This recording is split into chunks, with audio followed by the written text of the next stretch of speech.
When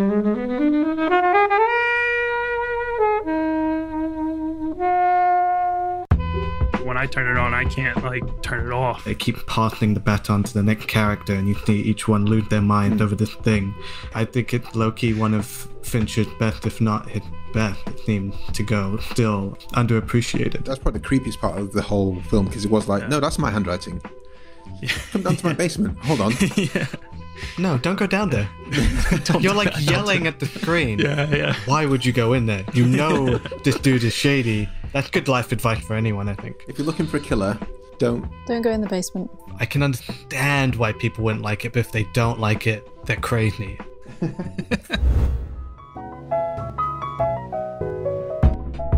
Hey everybody, and welcome to this episode of FlixWatcher Podcast. Today I'm joined by Jonathan. Hello. Phil. Hello. Helen. Hello. And we're going to be talking about the David Fincher classic, Zodiac. Thank you as always to the mighty people for their mighty tunes, and thanks to Ben from Rockwood Audio for his awesome editing skills. Please do remember to write a review and rate us on Apple Podcasts, anywhere you can do where you listen to the podcast, because it really does help us. And you can join in the conversation with us on Twitter at FlixWatcherPod and on Instagram at FlixWatcher.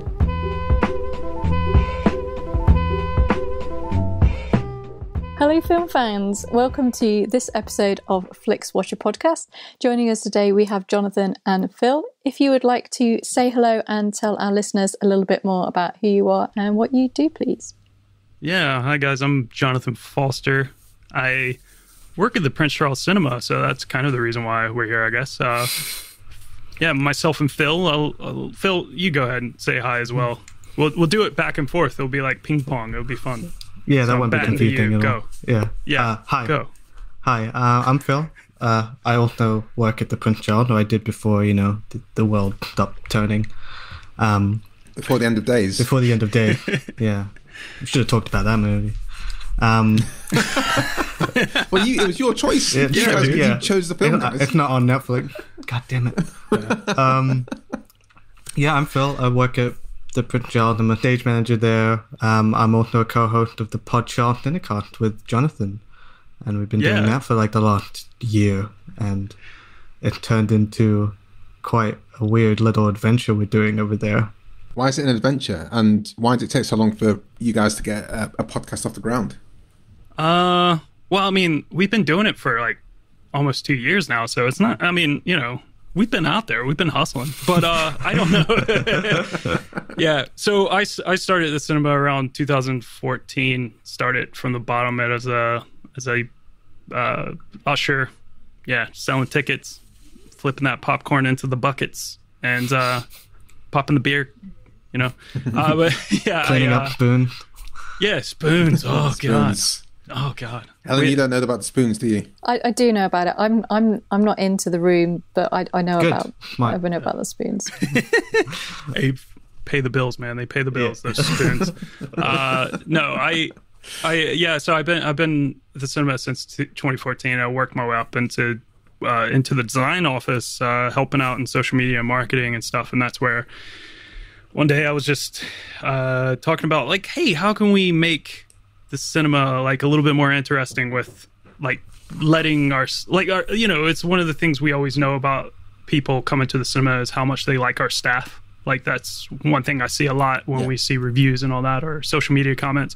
So I was like, how can we open up the world to the staff and also talk about the great program we have here and talk about films and all that. So that was kind of the original idea of the Pod Charles Cinecast. And started that a couple of years ago now. And originally it kind of started, we were talking about films that were on the program, but also every episode would have a different staff member on or a special guest to talk about a film that was playing in that week.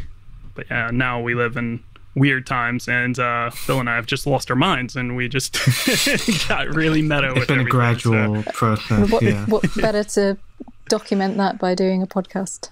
By recording it every week, it's great. Yeah. You can chart it. Yeah, you can chart our insanity. I think we're coming on the other end now, It's coming back up a little bit. Yeah, we'll see. I think we've got some silly ideas where we can take it even further. But we just got really meta with it. I don't know, where we just decided like saying we couldn't have people on all the time just because, it's harder with, you guys would know you have people on your podcast all the time, but when people don't have the best mic or headphones or whatever it is, it can be really difficult to record.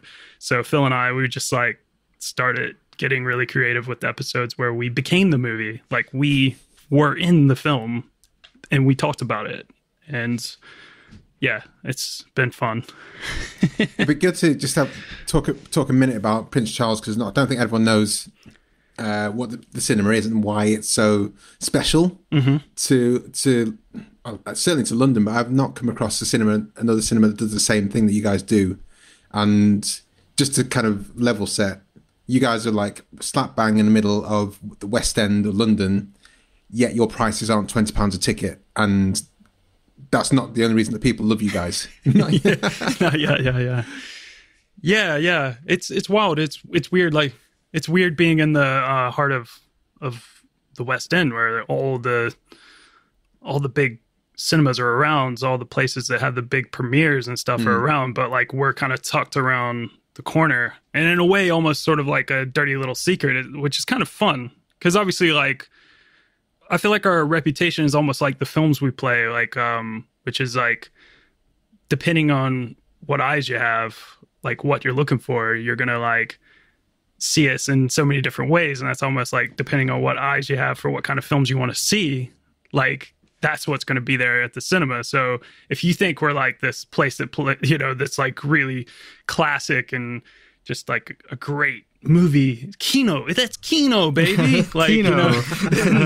you're gonna find like Citizen Kane playing. But if you like think we're just this dingy little place that plays goofy films and stuff, well, we've got The Room playing. So it's like that's our we reputation. got something for everything. Something for everyone. So. Yeah. What's really cool about your cinema is it's, even though I've seen many of these films beforehand, Prince Charles is the first time I've seen like the Gremlins on a big screen, Die Hard on a big screen. It's these kind of things which are just like absolutely delightful about what you guys do. And it's and when we talk, Helen and I talk about it, and our guests talk about the Prince Charles as a level set sometimes, and often the big question is, if you were going past the Prince Charles and the film of the day was on and you had 2 hours to kill, would you go in? And that's a big kind of we kind of like we ask. Yeah, we've used it slightly. The small screen score question's gone the other way in that. Yeah. Suitable for a small screen, or actually not suitable for the Prince Charles. So we've incorporated that into our scoring over the years. Yeah, well, we can incorporate into that into scoring later if you want. Absolutely, let's do it. Well, we're talking today about Zodiac, and that was, whose choice was Zodiac? This was mine, Jonathan's. So, Jonathan, can you tell us why you chose Zodiac, and also a synopsis, if you can do? Well, you have to within 60 seconds or less. Synopsis in 60 seconds. All right. Yeah, Zodiac. We're talking about it's the true story of the investigation of the Zodiac killer, who may or may not be Helen, according to her Squadcast name. That's a part of the official synopsis. Look it up on IMDb. It's a serial killer. He's still unknown to this day. He's a real guy or girl or whoever. And, he's unknown. No one knows who did it. And he terrified San Francisco Bay in the late 60s and the 70s. And he taunted police with ciphers and letters. And, the case becomes an obsession for 3 men. One's a cartoonist. It's Robert Graysmith. He's played by Mysterio. You got reporter Paul Avery, played by Iron Man. And then you got police inspector Dave Toshi, or I don't know. I can't figure that out. Played by the Incredible Hulk. And then, so what you're saying, is there's a Marvel connection here is what you're saying? Oh, yeah. Sure. Like, it's really deep, guys. It's deeper than the Zodiac killer itself. Sorry, this is going way over 60 seconds. And we see how their lives and careers are built and destroyed because of this crazy, crazy case. Why did you choose this Marvel precursor as the film for today? Well, because I think like the Tesseract was somewhere deep in this film, and if they would have looked hard enough underneath like one of those letters that the Zodiac had left, it was there in plain sight. No, I picked it because it's somehow wasn't picked yet through because you guys have a pretty insane list so far. Yeah. And coming up to 200 episodes or more, depending when you guys hear this, listeners hear this episode. Well, congratulations on that. Thank you. I'm here to give you guys props now. But yeah, no, I've not seen this on your list, and I was surprised by that for one, and two, I think everything else got taken. No, it's also I really like this film. This film rules. It's a good. I mean, I'm a white girl at heart, so my true crime passions come to light when I see Zodiac on the screen. So, a question for Phil and Helen: What are your thoughts on Zodiac and David Fincher in general? Well, I'm Fincher's bitch. I love David Fincher. I will watch anything. In fact, I think I've seen all his films now. And I really, really like Zodiac. I think I saw it at the cinema. I'm like 99.9% sure I saw it at the cinema. I think Fincher's our most recurring director. And that's not saying much, but we've had Seven on here, and we've also had The Social Network. Yeah. I really like this film. I also really like that it slightly irritates people in that they don't get the closure they want in sort of knowing who done it, and that satisfaction of having that endings. And it's kind of like two films. Kind of the first part is that kind of serial killer thing, and then the second part's about like the obsession. So I really, really like this, but I'll raise you that it's actually got 5 ER cast members in. So it's got more superheroes than ER. So you've got Mark Green, Anthony Edwards, and then the editor played one of the characters in the earlier. Which editor? Sorry, the editor of the Chronicle. Of the Chronicle, yeah. What's his name? Charles Terry. And then Donald Logue was in it as well. He was Susan's boyfriend for a while. And Clea Duvall had a bit part, and so did Adam Goldberg. So maybe ER did it. I always feel that Adam Goldberg had a bigger part than he did, but he has like 2 lines. And he's one of those characters, he's one of those people I always like seeing him in a film or a show, because he's always a bit like bigger than the thing he's in, but then maybe he didn't the original script, which from all accounts was much, much longer than it appeared, and was pretty huge to begin with, and was still pretty huge, and was kind of gotten around by the fact that David Fincher decided he'd make his actors speak faster to not have to trim down the script. So maybe he was a bigger part in this much bigger script, which maybe we'll get to learn more of one day. What about yourself, Phil? I hate this movie. I hate it with a passion. No, I mean, it's great. I'm also a fan of Fincher. I think it's hard not to be. He's one of those, every time I see a Fincher movie, I forget how good Fincher is, and it's like frustrating. I think, like Helen, I've seen pretty much everything. I haven't seen Mank yet. I don't know what the consensus is on that yet. But this was good. This is a great movie. I mean, we liked it so much. We did it. I think we did it sometime last year. We did like a little review of it on the podcast in the cast, and that just made me appreciate it even more. But it's great. Yeah, like you said, a whodunit where you don't get to find out who done it, and that's immensely satisfying in the other way. And I love this sort of relay race of a movie, this 3-part thing, that it keeps passing the baton to the next character, and you see each one lose their mind over this thing, and people still lose their mind over it. You know, people still think he's out there. I mean, Ted Cruz, you know, the prime suspect, could be the Zodiac killer. Yeah. But it's great. I think it's low-key one of Fincher's best, if not his best. It seems to go. Still, I think, underappreciated. It's the best. It's the best, is it? It's the best. Okay. According to Bong Joon-ho, he says it's his masterpiece. He's right. So, yeah. He's right. That's interesting.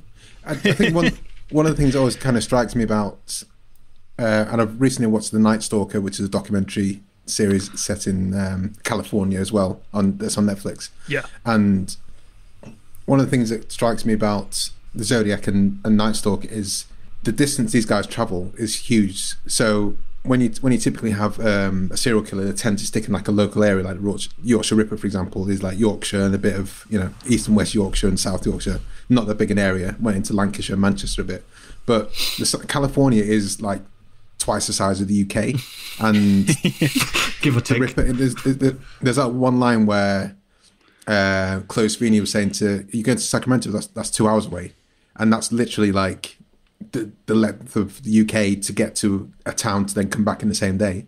So it's actually a really big deal. That this, I mean, I guess he killed 7 people, maybe more, that's been uncharted, but he's covering a large range, and that's something that comes across in the film where they've got Mullinax, played by Casey Jones, Elias Koteas, and you got you got the other detective, but also you have then the Hulk, and those jurisdictions are so far apart. They're all kind of working on this case, but also they're holding things back from each other. When you kind of just think, guys, share the wealth. Come on, man. It's America. It always irritates me about America. It's the beauty of trying America. To catch the piece, you're trying to catch the person. Share it. Yeah. Where's your accent from, Jonathan? Well, my accent's not where I'm from. I'm just got like a really kind of normal American accent, but I'm from Virginia, so sort of the gateway to the South. But yeah, it's, you raise a good point. There's a couple of things there with like, I think the interesting thing about like serial killers and all that sort of stuff is that like, especially from this time period, this is kind of like the early, I don't know, like just the starting point of it all. And like all the serial killers that really start to make the news and stuff. And Zodiac became such a big thing because of the ciphers and all that. And you had all the killings and stuff. And I don't know, it can get so muddled with the Zodiac killer. Like there's 2 ways to look at it. Yes, in America, it's very big, and traveling that big of a distance or whatever seems kind of crazy to be hunting in such a wide range. Like, but a lot of serial killers have done that. But then also, like, that's pretty, I think, as an American, I don't think about like a long drive, like the way people here in Britain do. Like driving 2 hours or whatever out of my way is like, you sometimes just do that. Like, because there'll be like no big cities really close by. So you have to drive like 2.5 hours to get to a city that has like something you actually need. And, like a fresh body to kill, and like, and then if you look at it on the other end, like I said, we're starting from, it's the boom, if you will. And that's a horrible term to use for people who are going around killing people, but it was the boom of serial killing. And, where, I guess like, not technology, but knowledge of this was becoming a bigger, like, and people were studying more and learning more and doing a lot more psychology into serial killing and kind of figuring it out. And then you have like people seeing, it became such a big story. It was all over the news, like, and it was every paper in the area were flagging up these like ciphers and stuff, and you start to think, oh well, maybe these people are just like copycats or something, like there's some copycat killers out there who are killing someone, and then there maybe the original guy who's doing the ciphers just is sending in a letter saying, oh, that was me, taking credit for it, even though like he might not have done it. I don't know. That's the weird thing about Zodiac, and I think that's what makes this film so interesting, is if like Fincher just like went out of his way to like go crazy into detail and like just really, really studied the case and just really went into depth. And he just went into like the time. He just went back in time.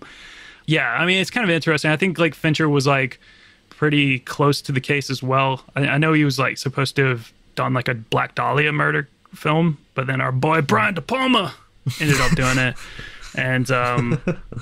And then, Disney had the rights to this originally. And yeah. It felt like a Disney movie. Came out of their hands, and not that I don't like Disney. I was just thinking a Disney film would have been a bit strange. Yeah, it would have been.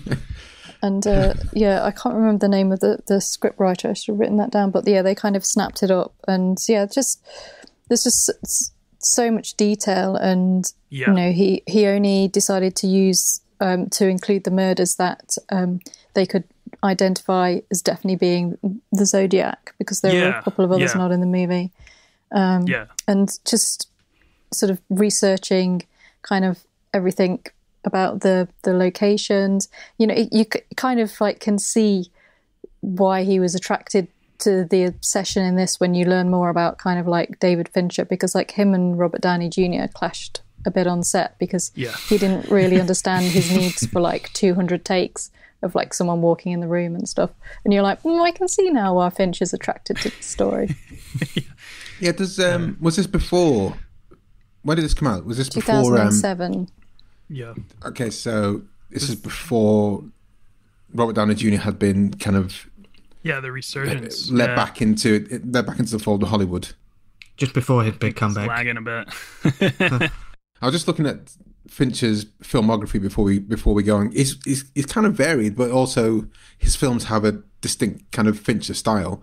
So Alien 3, 7, The Game, Panic Room, Zodiac, Girl with the Dragon Tattoos, Social Network, dark. Gone Girl, Mank. There's a vibe, but they also have their own kind of individuality to them. Mm. Yeah. But yeah, super dark. I'd say there's a darkness to them all the way through, isn't there? Yeah. Has anyone seen Mank? And where does that rank? That's the latest one that went straight to Netflix. Yeah, so I saw it. I watched it last night, I think. Did I watch it last night? No. The other night. I watched it recently.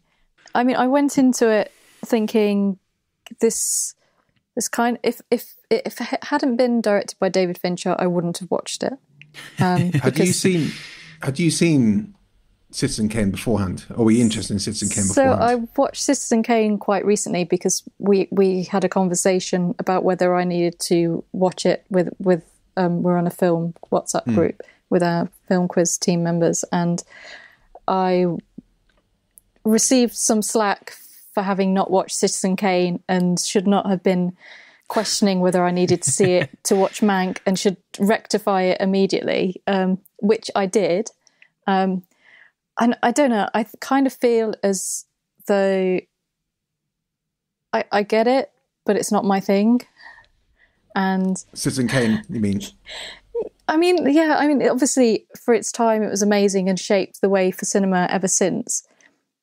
But it's not my favourite film. And I'm glad my feelings are with Mank.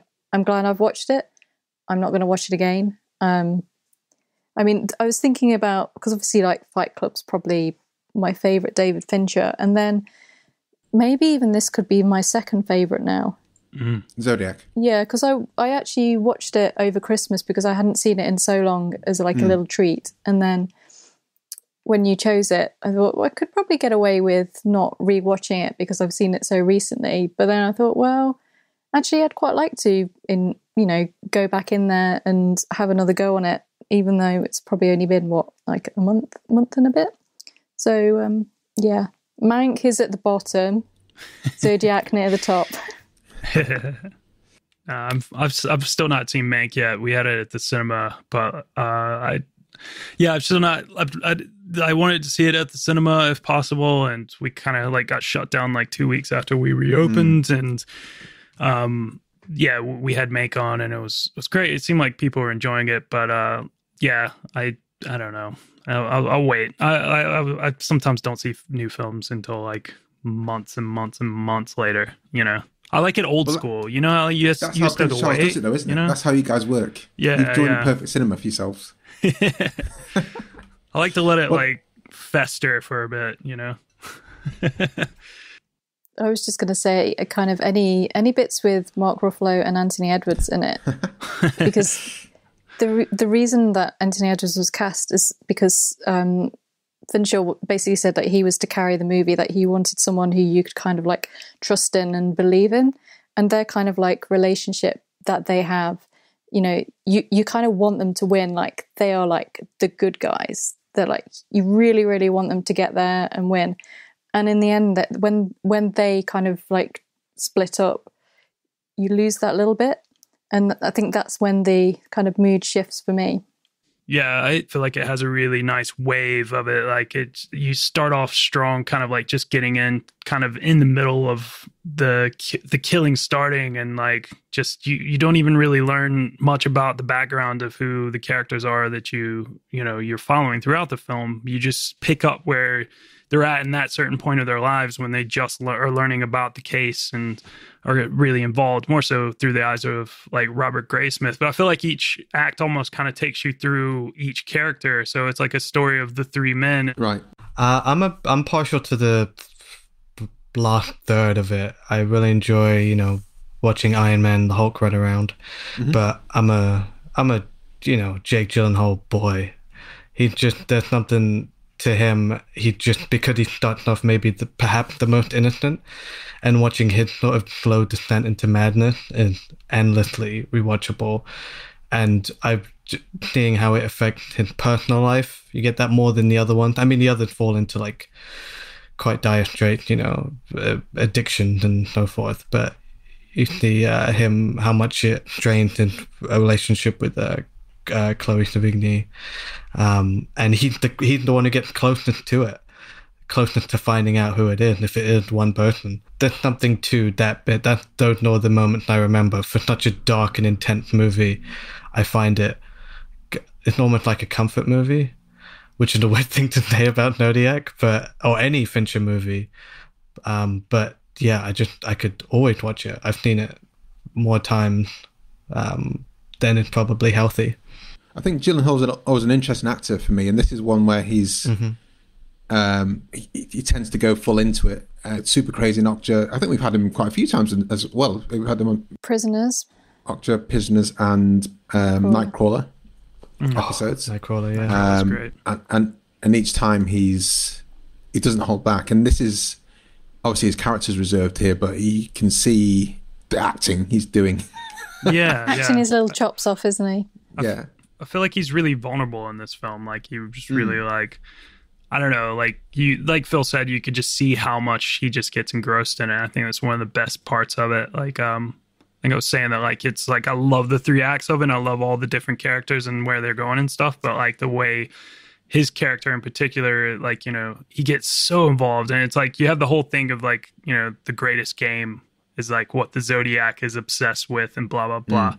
But it's like in turn, finding the Zodiac is the greatest game for all 3 of these guys, but particularly for Robert Graysmith's character. Like he's just so immersed into it, and he loses his mind almost to it, and he like starts accusing people who may not even be like the Zodiac killer, because he's so, and that's that scene where he goes into that basement of that man's house, and he's just like looking. It's so terrifying. But I don't even think that guy is a real character in the case. I think that's something that, Fincher added in a little bit of an embellishment. But like, it's just like really insane how like just far he's gone and stuff. And that scene, I feel like sort of encompasses how far he's gone.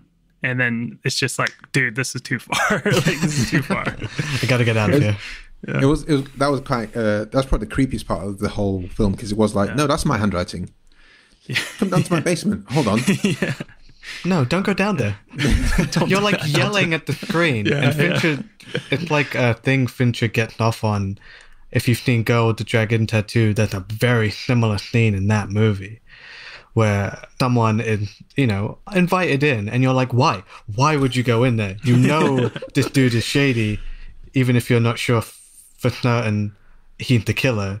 The only reason you're interested in him is because you're looking for a killer. So maybe don't go down any dark basement. Yeah, exactly. That's good life advice for anyone, I think. If you're looking for a killer, don't go downstairs with any strange person. Yeah. But if you're looking for candy, definitely go. Oh, yeah. That's where they keep the best candy. Is there anything else you guys want to say before we head to the scores? Well, there's 2 great things about Zodiac that's better than the film and the case and everything. It's the fact that, one, Jennifer Aniston is responsible for like helping get Jake Gyllenhaal and Mark Ruffalo cast in this film. So, casting director Jennifer Aniston. And 2, the greatest Bubble Boy reunion ever with Jake Gyllenhaal and John Carroll Lynch, father and son. Let's do it. Bubble Boy. We're here to talk about Bubble Boy. Not enough people do talk about that film. It's a great. I agree. Film. It is a great. If you guys want to hear that, go to Pod Charles Cinecast. We got a great Bubble Boy episode. It's really dumb. You've heard it first here, guys. Go to Pod Charles Cinecast. Bubble Boy. Yeah. For all your Bubble Boy needs. Okay, guys, let's head to the scores.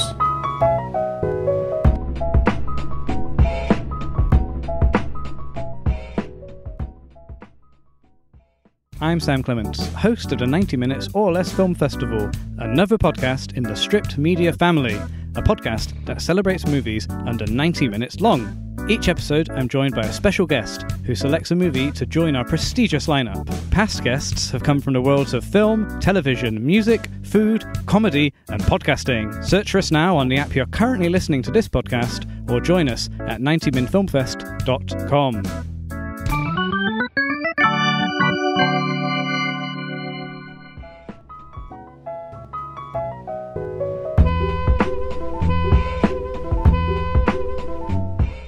So, welcome to the FlixWatcher scoring system. All of our scores are out of 5. You may have decimal places if you wish, and we will start with you, please, Jonathan, with your recommendability. Yeah, I would say this is like gotta be a 5 for me. It's a bit of a brutal watch, but I mean, like, it could be a bit tough and scary and just like, but it's really gripping, and I just think like I feel like you could recommend, and whoever's watching it should, in theory, have a good time watching it. Phil? I'll dock it a point because of what you just said. I think people may not enjoy it. I think it's a hard one to recommend because you need, if you're squeamish, it's not going to be the best time. Or if you don't like long, somewhat dull movies, but where you don't really get any answers. I can understand why people wouldn't like it, but if they don't like it, they're crazy. 4.5. Helen? I'm going to join Phil in the 4.5 club. I love it. I think it is amazing, and I would be really keen to see the 3 hours and 8-minute cut, which apparently was the first cut, just out of curiosity. But I know a couple of people who've watched it and they're like, it's really boring. I don't like it. And it is pretty violent. Like, the violence is quite intense. There's not much of it, but the violence that is in there is quite intense. Yeah, it starts off quite steep with it, doesn't it? Yeah, and like the stabbing scene as well is pretty intense, and it's kind of long as well. But yeah, I love it. 4.5, but it's definitely not for everyone. I'm going to go 4.1 here. I think a lot of people will have issues with when I recommend films, Donnie Darko, something like this that doesn't have a clear resolution. People whine at me. So, but you don't need those kind of people in your life, But this is real as well. That's the thing. That's like, Donnie Darko. It's like, Donnie Darko's real. Don't get me started on Donnie. Jonathan's a huge Richard Kelly fan. I actually like Donnie Darko. I just think Richard Kelly's he's a hack. well, hot takes. I think some people are just they will complain if I recommend this to them. And also, I do think it's a bit long and also I can see it being labelled as slow as well. So, but I think people who are interested in kind of drawn out narrative and not procedural, the research is interesting to see both journalists and detectives poring over this case. Yeah. Even though Graysmith wasn't a journalist, it's kind of interesting seeing that side, the two sides of the coin, following a case and kind of delving into it. Repeat viewing score, Jonathan. I'll give this a 4.5, but I'll kind of tackle on the back of what you're saying about it being a bit slow or long and stuff. It is a bit long. It's like 2.5 hours or so, like the version that's widely out there. But I feel like it goes really fast, to be honest. Like I feel like I'm pretty engrossed in this film, and I feel like it just goes really smoothly through, and I'm really engaging like what's going on. And there's another score for that later, so I'll shut up about that part. But it's like I feel like I can watch this film, and it's one of those films. I have a few that like I was just like, if I see it, I'm like, I'm kind of like scrolling through Netflix and I see it, I'm like, I can almost watch that right now, and that's I think that's the definition of repeat viewing. I think similar. I mean, I just said that it's morbidly rewatchable. I won't stick it out, but if it's on TV, I'll leave it on for a bit. I think it's one of those that gives you something new every time you watch it because it's so detailed and it's such a faithful recreation of a time. and it's fun to try and figure it out. So I'll go a little bit higher, maybe I'm enjoying the decimal point. So let's 4.8. 4.8. Helen. Yeah, so I was trying to think how many times I've seen it. I've seen it more times in the past month than I probably have in the past 10 years. But yeah, I'm going to give it a 4. I've really enjoyed rewatching it very recently, and it does give you lots to re-enjoy, and there's just so much detail in it, and like you were saying, it's a really great period piece as well if you're kind of into that. And I hadn't realised that the Mark Ruffalo character was the basis for obviously the Dirty Harry film, and who Bullitt was based on as well, which I picked up on watching it again recently. So there's just so much kind of pop culture within it as well that it's really fascinating if you've got the time to revisit it.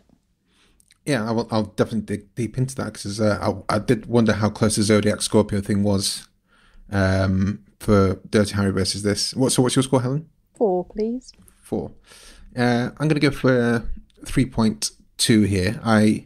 I watched it quite recently for the first time, I should say, maybe 4-6 months ago. And when this similar kind of dilemma to Helen, I was like, can I get away with not watching it again? And I just had to. I'm glad I did, because otherwise I wouldn't be able to remember a lot of the things that happened. But I don't think I'm going to watch it that often. And I think before I watch it, I definitely want to see a documentary about everything that happened in this. Especially because there's no resolution. I'd like to see how those pieces did fall together, compare it and contrast. So yeah, 3.5. Small screen score. Jonathan. I'll dock a full point off of a perfect score. I'll give it a 4. I'm not that big of a stickler. I work at a cinema, but I'm not that big of a stickler for cinema screen versus TVs and stuff. I mean, I don't do the smartphone thing. But yeah, it's if you have a nice sized TV at your house, you're going to enjoy this film. And to be honest, how long it is, maybe it's kind of a nice film to watch at home, because you can pause it and go to the toilet, get some water, whatever, So I kind of do think this would be quite easy to stop at sections. Like people with The Irishman, you can maybe stop after 20 minutes. Yeah. Come back the next day, carry on the next 20 minutes. Turn into a mini-series. Yeah, exactly. I think that's a cop-out, though. If you want a mini series, go watch Mindhunter. Which is outstanding. And it's great. I love it. And this is if you like Mindhunter, this film, is the precursor. It's the pilot for Mindhunter in a way. David Fincher must have just been here, you see this film, give me money, please. And Netflix is yes, okay. So okay, we get it. You like serial killers. Go ahead. I forgot about Mindhunter's Fincher joint, and that's actually probably my favourite Fincher, thinking about it. Maybe 7 on Mindhunters. Phil, what's your small screen score? I think I'm more of a stickler than Jonathan about the big screen thing. I think if I can see something on the big screen, I will. I think it's just better. But for this one, because it's quite intimate and scary, for lack of a better term, it does kind of work watching it at home on TV with the lights turned down. Don't watch it on the phone. I can't imagine watching a movie on the phone. I think I see people on the tube doing it, and I think they kick it out of hands, don't you? Yeah, it's just can you not just make it home? You're not even watching it with the sound on. What the hell? So I think it might even be better on the small screen then. So screw it, 5. I don't know. I want to throw a 5 in there just to mess up the algorithm. It doesn't mess up. It doesn't mess up the algorithm. That's what spreadsheets are for. That's what Excel was made for. Yeah, so I'm pretty sure I saw it at the cinema. I can visualize the cinema ticket in my head. I enjoyed seeing it at the cinema. I've obviously since not seen it at the cinema. I was thinking I'd quite like to see it as a double bill with Spike Lee's The Summer of Sam. I think that would be a good evening. That's a great movie. That sounds like something that Prince Charles Cinema would do. Do you guys No one who works there. Jonathan's writing it down now. that would be I would be my good if one. I could convince them to play SummerSlam, but I love SummerSlam, but I don't know if it'll go down well because it's a funny one, but so nice. It would be a great for me, and I'm with you, Helen. Great double bill. So what's your small screen score, Helen? I kind of agree with pretty much everything you both said. What did you guys give it? 5? I give it 5. I give it 4. 4.5. I'm going to go for 5. I don't really care about seeing this in cinema. I think it works quite nicely at home with the lights down, as Phil said. So I don't think the soundtrack. I thought was a bit jarring. Sometimes the needle drops I thought were a bit weird. I've had the hurdy-gurdy man in my head for what's the hurdy-gurdy man? The Donovan song. I got it out my head from watching it over Christmas and then rewatched this, and now it's in my head and I can just hear it all the time. We should all pile on Kobe right now because I do want to say that the soundtrack is like and you go back to like it being a time, like something from the time. It's a great soundtrack from that era. And we talked about this when we were talking about this film on our podcast, about how you have so many films that are like from this era that just keep doing the same stupid Forrest Gump soundtrack over and over. And this film like has something completely different, and it's awesome. You got like Santana and Donovan. It's great. I think it's a way that they seem to just drop it for like full volume sometimes into the scene where I just didn't think it needed that. And it took me out of I was like, what's going on here? Whereas the rest of it was quite somber or understated. Yeah, I think so. It wasn't necessarily the sound. It wasn't the song choice specifically. It was more the fact they just the volume just slammed it in there. Slammed it right in there. Trying to beat you over the head. This is a weird story, brother. This is gonna be strange. You're not gonna feel good about it because it's gonna be weird afterwards. They didn't catch this guy? No. Good luck sleeping. Finch has got a good relationship. It's him that works a lot with Atticus Ross and Trent Reznor.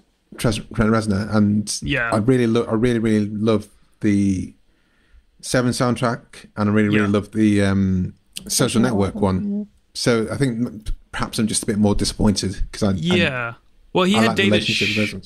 David Shire on this one, and that was like because he really was into all the President's Men, and that was sort of the idea he wanted to do for this, was tell it like all the President's Men, which he does really. It fits that mold. And he, I think, used the actual music from All the President's Men, like when they were editing, and David Shire just came in and actually just did a score for it, which was pretty entertaining. But they did a weird thing where they used, like, based on the 12 signs of the Zodiac, and like there's different pieces that kind of go along with each of the signs, and that's why some of the music's just so weird, and it's just like really strange, and it kind of goes into like the moods of the characters and stuff, and everyone has a theme, which I think is pretty entertaining. So 5 for me. Yeah, engagement score. I have 5. Like I said earlier, it's one of these films where I'm really just like, when I turn it on, I just like get really lost in it. I think, like, you know, I joked earlier at the top about being a white girl at heart, you know, but like I really like true crime. I love the Zodiac case. I think I like it more because it's unsolved, and it's like one of those things you want to know more, and you want to like you're just. Was it me? Was it me? Did I do it? Like I really, you know, I love this film. I think it's something that when I turn it on, I can't like turn it off. So it's good. So 5. Phil?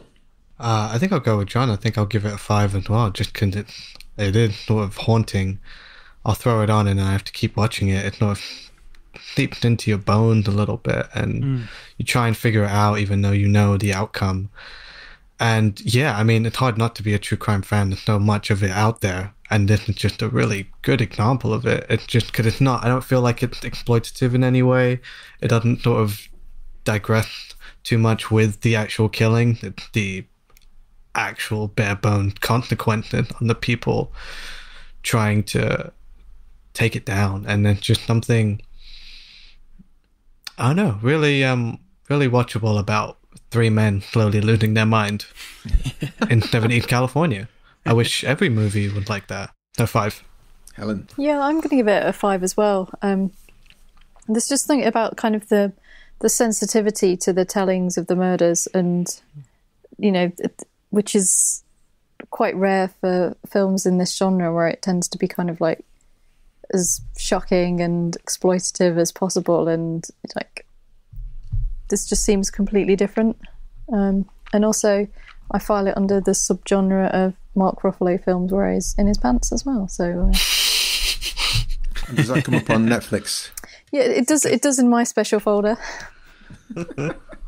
5. Ew.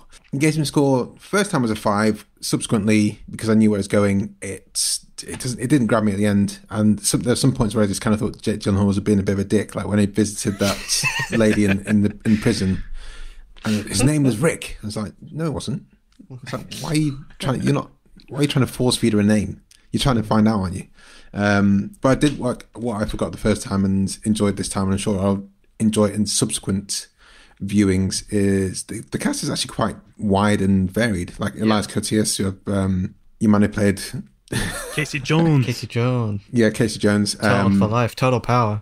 Exactly. Total power to you, Archie. But John Carroll Lynch, Philip Baker Hall. Yeah. Yeah, man. His first of 2 Zodiac films. And who's the other guy? Sorry, he played in Manhunter. Brian Cox. Brian Cox. There you go. Brian Cox. But there's lots of other people in. I think the cast is quite deep. The surface cast is quite deep. But 3.5, and that gives us an overall score of 4.49.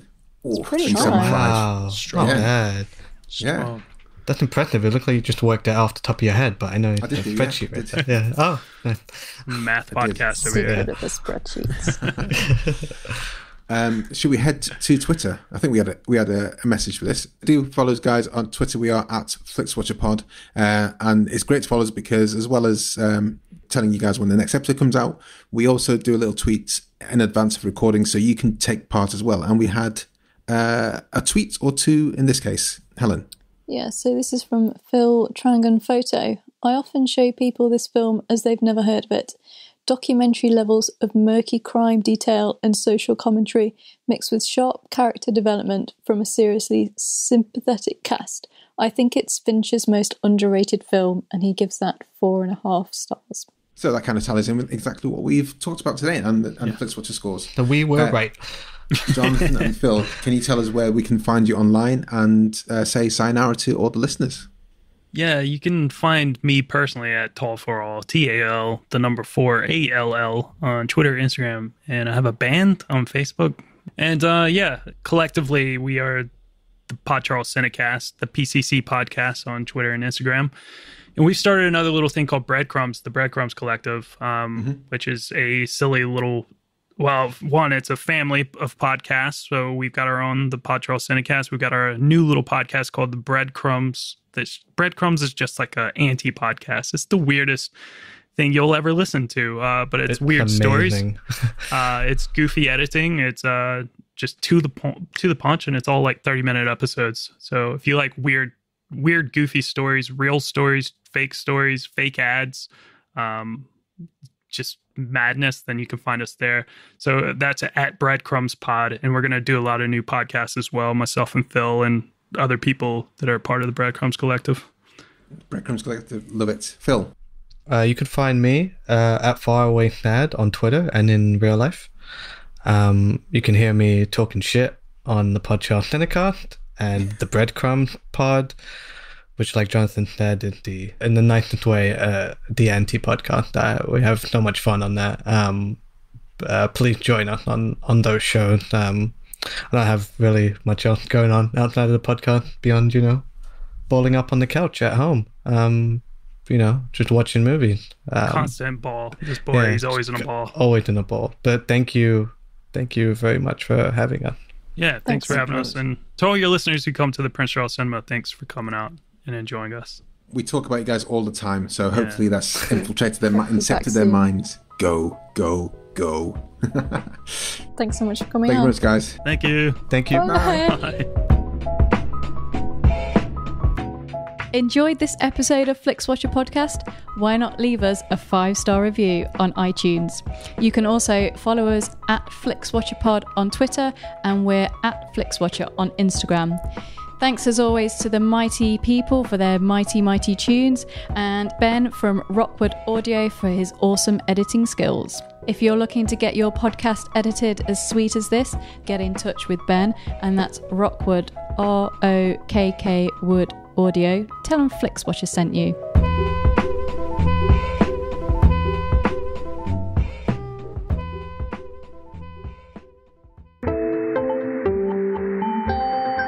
You just heard a Stripped Media production.